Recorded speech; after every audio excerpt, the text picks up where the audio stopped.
Prehab audio experience will teach you how to take control of your health through knowledge by optimizing performance, promoting longevity, and keeping your movement system in tune.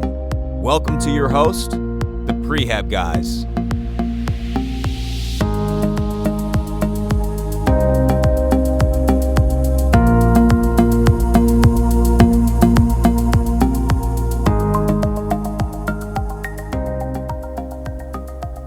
All right, guys, welcome. What we wanted to do today is talk about ourselves, what we're doing, a little bit about who we are. We've done this on other people's podcasts plenty of times. I mean, we've done like 10 different podcasts, but we wanted to do that on our own podcast.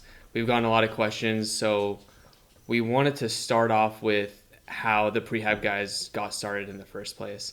And no one says it better than Craig. Craig has mastered this story. I always get stuck with telling this story. The story of the Prehab Guys' origin comes down to this, is that when the three of us were in PT school, no one had a really good idea of what physical therapy was, except for physical therapists.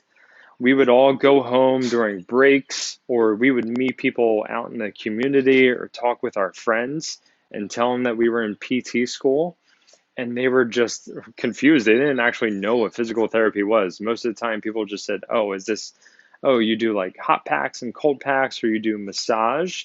And we're like, this is terrible. This is not what we're going to school to be. That is not what we want people to label us as. So we realized that we needed to educate. We needed to educate the masses about what actually physical therapy was about, what we were actually going to be doing, and then more importantly, educating people about what they should be doing now. Physical therapy is such a reactive type of approach. Everyone goes to physical therapy because they're dealing with pain, because they're dealing with an issue. And we wanted to change healthcare. We realized there's a huge void to fill with preventative medicine. And if we can help people try to avoid getting injured in the first place, or try to prevent unnecessary surgeries or unnecessary treatment, then we would be making a serious impact in the world. And what further solidified our decision to do this was that during breaks in class, the three of us, we would go on Instagram or Facebook, you name it, just taking a look at some fitness related things because it was starting to gain traction on Instagram. And people would be talking about how to manage shoulder pain or how to take care of your knees and your low back. And we would read the information or we would watch the exercise and just laugh at it because it was terrible information. And we couldn't believe that people were actually following it and liking it. But unfortunately, at the time, a lot of people related fitness and knowledge with how good the person looks. So, okay, if this person has a six-pack or they have fake boobs and a fake butt, then it was good to follow them and it was good to read what they had to say. And it was actually terrible information. So we realized we had to get the right information at the right time to everyone in the world. And then that's where the three of us, we were currently learning more about cardiopulmonary and neurology. And so we're our classmates and everyone wanted to learn more about orthopedics and sports. So instead of complaining like the rest of everyone, we just said, why don't the three of us get together? Let's study, practice, and learn more about orthopedics and sports. Let's write about it. Let's create videos and let's share it. Let's start posting one video a day on Instagram and let's just start educating the masses. And that was the only rule. You just had to post once a day and the right people found it, the right people liked it, the right people shared it. And, the three of us never thought it would be what it is today. And now it's a full-time business. And we take it pretty seriously, just trying to educate the masses. We want everyone in the world to know how to take control of their own health through online physical therapy. Yeah, 100%. We started on Instagram was our first platform, I remember. And then January of 2016. That's right. Yeah. January of 2016 during winter break. And it was fine during winter break because we had a lot of time. And then once school hit, I know that things got busy. And then we made a promise to ourselves, hey, one post every single day. it's not going to take that long. If you're busy with school, okay, make up for it on the weekends, make a few posts ahead of time, and we would film every few weeks, just create as much content as we can, so that way we know we're going to be busy during the school year, but we at least have content ahead of time. And we had to plan a ton. I know we use Microsoft OneNote, which has helped us big time with staying organized. We actually just went through it earlier today, just organizing all of our stuff, but love 2016 goals. We saw old stuff all the way back. Yeah, no, it was good, and it allows us to reflect on what it is that we had planned on, and kind of always adjust from there. But anyways, from there, as you guys probably follow us through social media, we started expanding to Facebook, YouTube, Twitter, and then we had our first rendition of our website. That was at the end of 2016, right? The following winter break. Yeah. The end of 2016 is when we launched our first website, which was not near the same level of I guess, coding as our current website. All done ourselves. But it was a website. It was a website. It was functional. You can go on the functional prehabguys.com. Arash's mom's house. Yeah. That's right. Oh my god. Yeah, and that was the first website. I think it was horrible. Yeah. I mean, it's just that we didn't know what it could have been. And so now that we see what our website has came to, and if you guys haven't checked out the new website, you should definitely check it out. We have one of the coolest things that we thought is the actual body map, where you have this map looking at the front or back side, and you pick and choose any body part. And then based on the body part that you choose, you find programs that we've made, videos that we've made, articles that we've made specifically for that body part. And so that makes it very easy if you're looking to learn a little bit more about a specific region. You got all the content right there, then and there. Everything that we've produced, everything you've seen on social media, plus a lot more. Like Raj said, we've been doing this now for close to 4 years, a video a day. So there's a good 1,200 videos at that. We've been doing a blog post a week at least Every for the single past week, 2 years, if not more. Like tons of blogs. There's just so much information on the website. We wanted to make it a priority to be able to get the information, the information that you guys are looking for when you need it, and make it accessible for you guys. So check out that body map. It's pretty awesome. Because people would reach out to us on all different platforms of social media, and they would say, have you guys done stuff on this, or where can I learn more about this? And I would ask myself, that's a good question. Yeah. I know we did something on it. I know that we did it, but how do I find it? So the body map is, just think of it as your one-stop shop for, I can literally start here. Oh, I want to know more stuff about the knee. Well, I can find articles about the knee. I can find videos about the knee. I can find programs for the knee. We wanted to make it just very easy to find stuff. Oh, the worst is I would get, because we all split up the responsibilities, obviously, and when I'm looking over the DMs, I'll see people ask, hey, what's a good ankle mobility exercise that I can do? And I'm trying to look back and be like, hey, maybe it was 2 months ago that you need to look at that specific post, episode number 550, but now it's so easy to find. All you need to do is go through this library, click ankle, click mobility. Everything that we've tagged ankle and mobility will populate on the back end, and you'll have a database of exercises that you can choose from. And I think what's pretty exciting with our recent website relaunch, which we did, was May 13th. That's right. May 13th. May 13th. Yeah. I always remember because it was a Monday the 13th, so I was okay with that versus Friday the 13th. But leading up to the website relaunch, I mean, in this day and age and the field that we're in, it's all about staying up to date with information. And the three of us came to the conclusion that we need to update our information. We wrote a lot of content, and we created a lot of content as students. When we were just going off of books or going off of peers, learning from case studies. And that's why all three of us, we went through every single article that we wrote, and we edited them. We deleted things that we didn't like.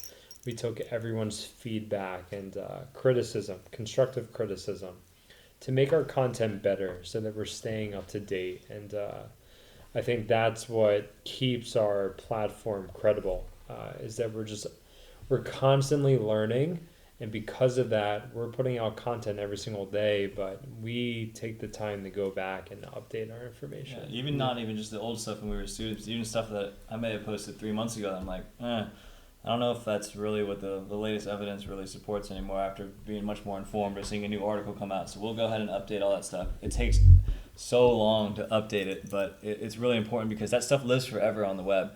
I don't want something, that we wrote in late 2015 talking about, I don't know, multifidi activation or something like that as the best treatment approach for back pain. And then when you go search it, you're just typing in back pain exercises, and that's new news to some people. Yeah, for that to be the number one hit that comes up, which now 4 years later we know that may not be the best treatment approach for someone with low back pain. So it's really important for us to stay on top of the research ourselves currently, but then update the stuff that we put out there because we've put out so much, and we just want to make sure that people are getting the right information, at the right time. Yeah, I know. I love talking about this one study that was in JOSPT January of this year about using social media as a source of information, and I love it because they broke down everything into this Kardashian index where there's true positives, there's true negatives, there's false positives, false negatives. But anyways, there's the true positives, which are truly people that are credible, talking about the content in which they're discussing about, right? And those are the people that you want to follow.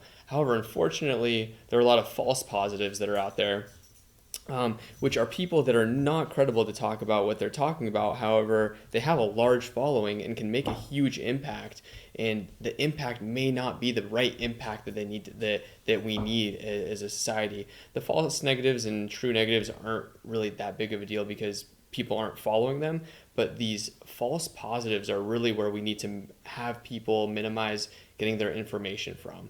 And so that's a huge reason why, like we were talking about before, we started this platform in the first place, just to make sure this information is stuff that people would want. I mean, for me, I think of it like, what is it that I've learned recently that I wish I would have known a few years back? Or what is it that I wish I would have known before PT school or during PT school? And something that I know now, I know can help a good amount of people that were in my shoes, I don't know, a few years back. So it's kind of the mindset that we have with trying to teach people that want to be eventually in our footsteps, what we know or what we've been through. Education is power. I mean, 100%. It's a tried and true line, but education truly is power. And if you know how to take care of your body, you're going to be so well off. You're going to be so better. Especially, nowadays we're all, I guess we can consider, we're all millennials. The majority of people that follow us are in that, 18 to 35 demographic. We want the answers ourselves. We want to be in control of our health. We don't want someone else just blatantly telling us what to do. We're not just going to nod our heads and say, yes, sir, yes, ma'am, I'll go do this. We want to be informed about the decisions that we're making, and that's what we want to help, you guys with. Be informed with the decisions you're making, not just rehab, not just surgery, maybe even life. Maybe we can talk about diet, and we're going to head down some things like that potentially down the road. Yeah. We just want to give you guys the right information because the information, it shouldn't be something that people charge for. It shouldn't be something that you have to wait 2 months to get in, to see me and then pay a couple $100 just for me to tell you that everything's okay and it's going to be right, You should be able to get that stuff online. I know. I have a doctor's appointment tomorrow because I'm going to be traveling out of the country in a couple months. So that's the only reason why I'm keeping the appointment, because I have to get that stuff set up. But otherwise it was going because I was having some weird fluctuations with my blood pressure. And I just took it upon myself to get a blood pressure monitor. And I was just checking it every single day. And I was just doing trial and error and figuring out what would raise it, what would help decrease it, understanding how stress and anxiety was affecting some of my blood pressure. So it's like, I don't even want to go tomorrow because I know what she's going to say. And it's literally just a snapshot of what my blood pressure may be.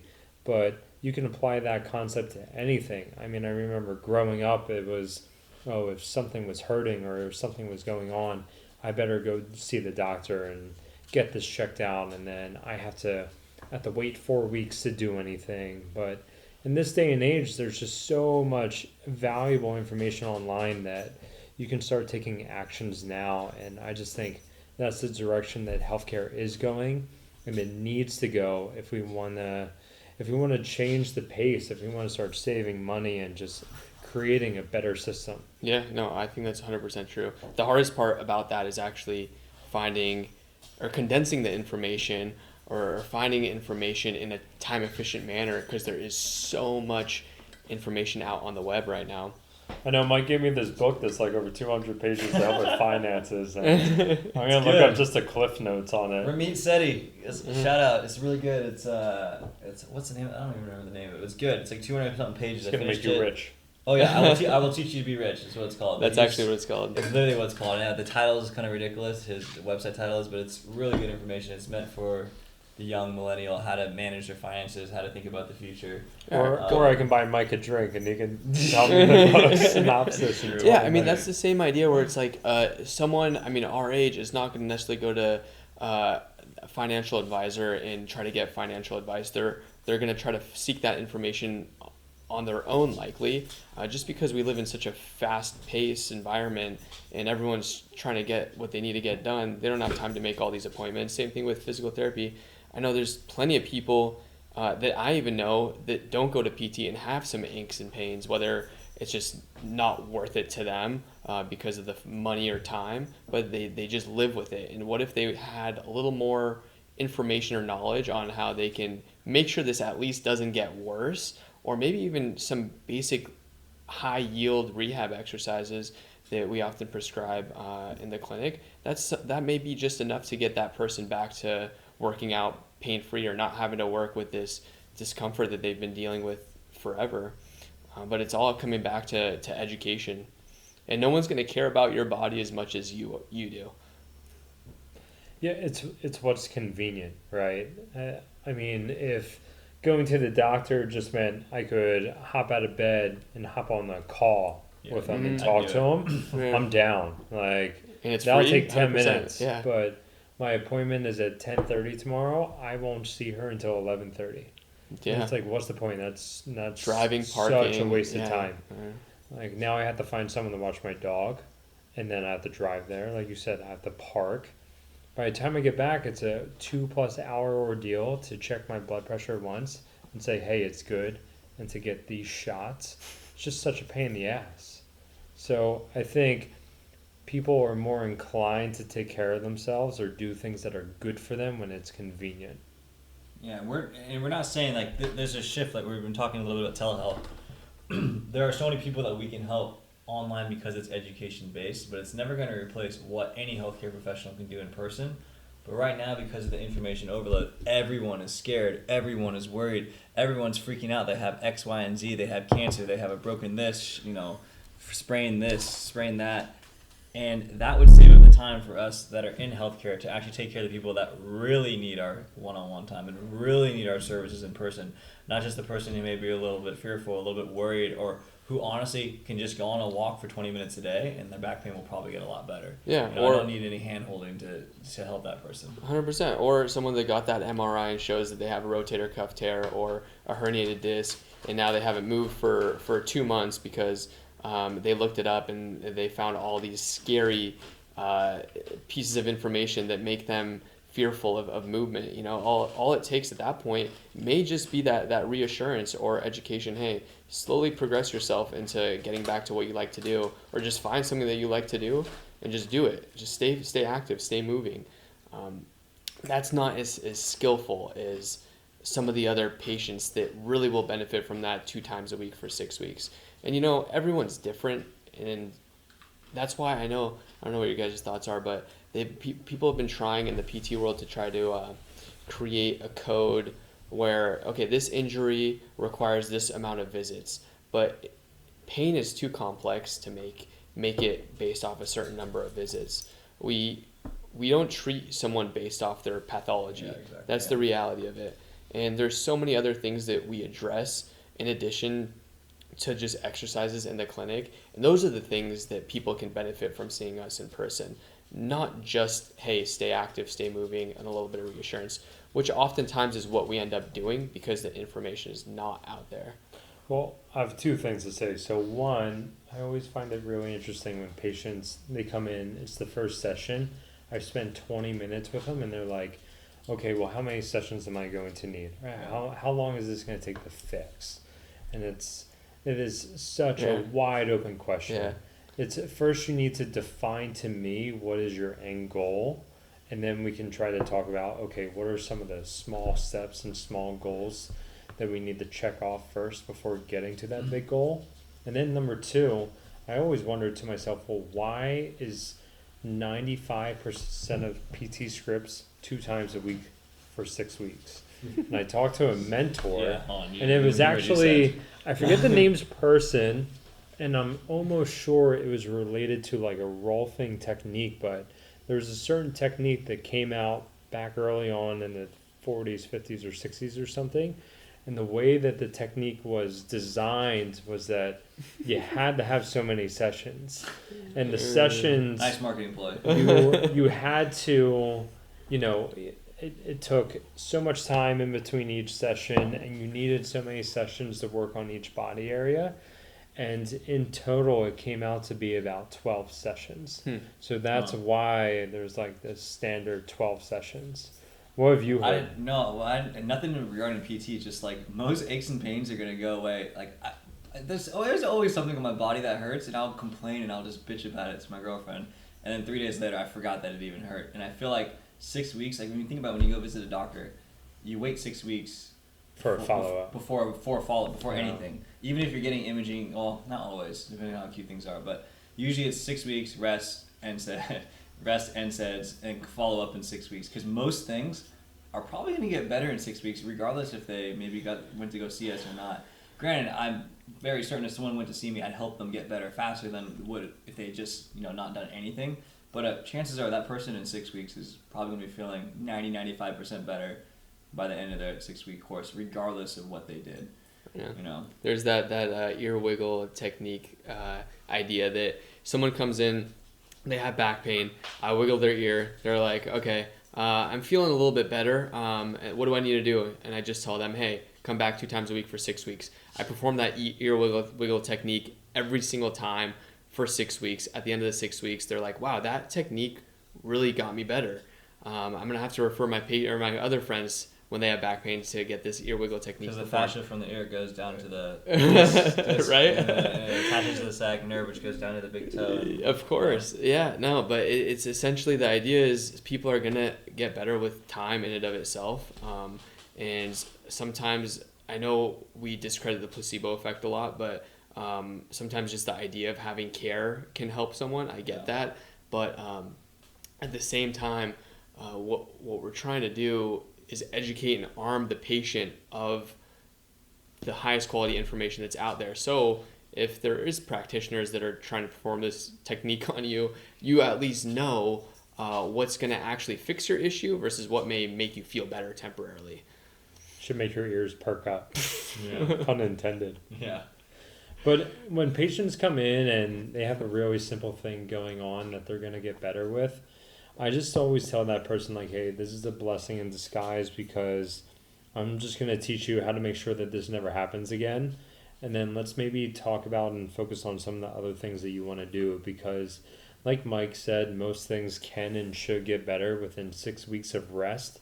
But I always ask myself, well, why did this person come here in the first place? And if a doctor told them to rest because an activity was giving them issues, well, just resting 6 weeks and then going back to the activity, you're not addressing the underlying cause. So let's address the underlying cause to make sure that you can handle that activity without having to take rest and feeling prepared for it. Because that's what so many people come in and say. It's like, oh, well, my knee started hurting with running, so I tried resting, and then I tried running again, felt better and it when I still, rested. and then it still hurt. So that's when I figured I should probably do something. And that's one of my biggest pet peeves. Because you're only breaking the current pain cycle that they're in right then and there. You're just breaking the pain cycle, not setting them up for future success. Yeah. Oh, I mean, you're creating so many secondary issues by telling someone to stay sedentary for 6-8 weeks, and then all of a sudden progress back to what they want to do, which is some high level exercise. It doesn't work like that. During that time is actually where you want to keep them moving, work on minimizing these secondary issues from happening. I had a guy that just broke his 5th metatarsal. He was in a cast or in a boot for 8 weeks, no activity. Don't do anything with that foot at all for 8 weeks. Comes back, foot's feeling fine, but there's so much stiffness throughout that entire leg and so much atrophy, which is basically decreasing in the size of your muscle. That's happened on that leg, which he could have minimized throughout that time, but now we're not even worried about the fracture. We're just trying to strengthen him up, improve his mobility that's only developed because of him being sedentary, not actually because of the fracture itself. And that's actually where BFR comes into place, which is this idea where you put a cuff on, and with low-level exercises, you can create stress similarly to that of what a high-level exercise would create, which is actually what we go around teach. Yeah. So, with that being said, if people can't see us in person, but they want more guidance, they like our free content, where's the next place someone should go?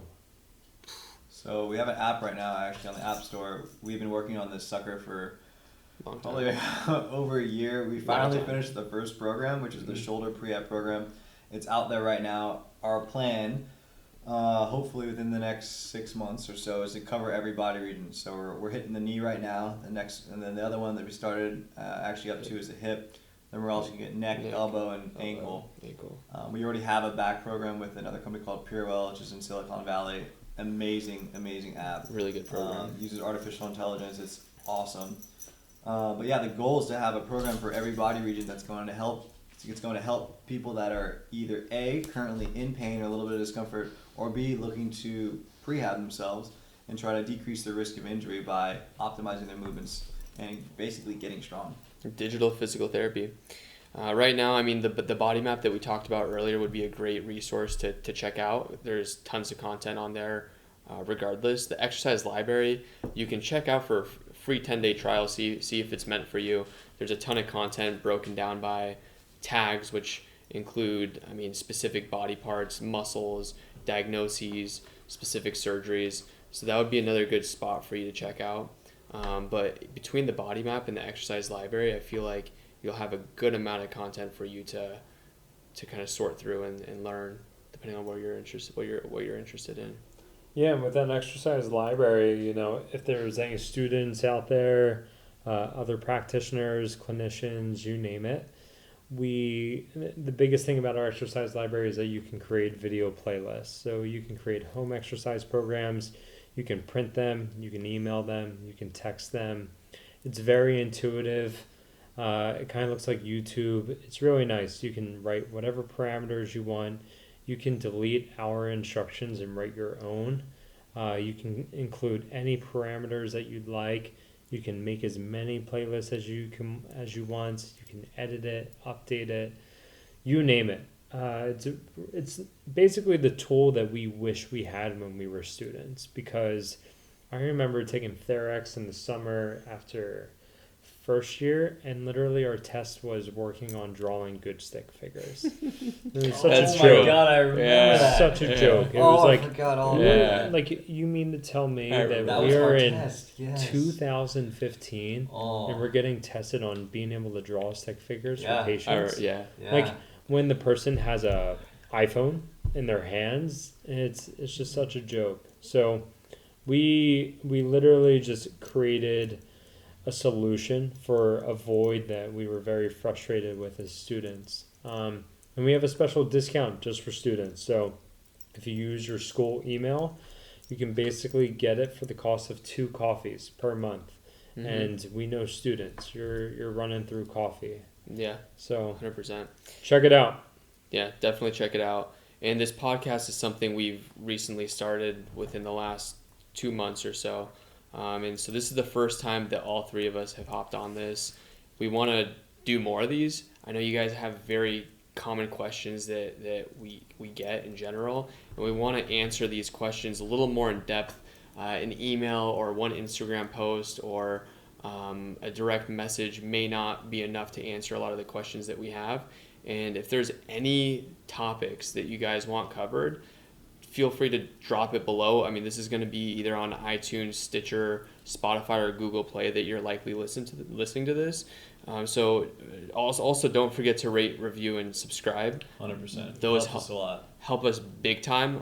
And we're really trying to put as much content as we can through this podcast, because we know the value behind audio in today's busy world, where you can just put on your AirPods and do what you gotta do, but listen to a podcast while I'm sure most of you guys are either at the gym or on your commute to work. Yeah. When I'm doing laundry, washing dishes. Yeah. I'm doing way more podcasts lately. It's just such a good time consumer. Yeah. In today's day and age, and we're also busy, unfortunately. Yeah, I know. But yeah, let us know if there's any topics that you want us to cover. Just drop a comment within this podcast, and we'll make sure to hit it. We're gonna try to do these on a weekly basis, so just let us know.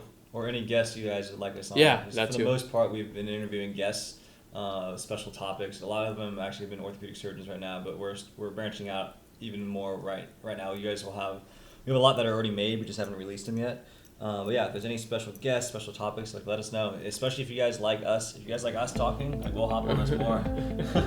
Yeah, let us know. Let us know what you guys like. I mean, this is in reality to bring as much value as possible to you guys. All right. Well, thanks for joining us. Yeah, thanks for tuning in. Stay in touch, and like I said, don't forget to rate, review, and subscribe.